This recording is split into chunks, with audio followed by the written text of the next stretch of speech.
السلام ورحمة الله وبركاته. لنا فترة طويلة من فخامة الرئيس، يعني قد كلهم ادوه كلمات، والكلمة الأساس هي الصح حق فخامة الرئيس. حتى توكل قامت ادت كلمة، وذاك ادى كلمة وعيدروس والكل ما مش دارين انت موجود. ها؟ لا أساس لهم من الصحة، ولا يمثلوا الدولة ولا نعترف بهم. هذا ولا احنا خارجين عن نطاق الدولة. هذا صح. وخارجين يعني ما حد يعترف بهم دولة، يعني مرتزقة.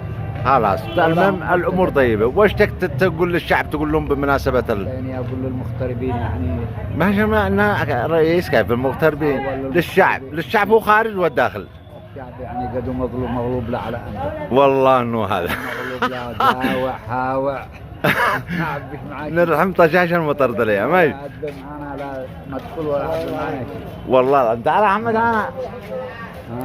المهم الامور طيبه. ما نشك تقول تحياتك لحد. تحياتي للاخ فضل شحتر والكل يعني، وحزام شحتر ومحمد شحتر وعبد شحتر وقيس شحتر. ايوه يعني دولة يعني اصحابك والصد اصدقائي عبد الله شحتر واولاده وايش اسمه وعبه يا صالح.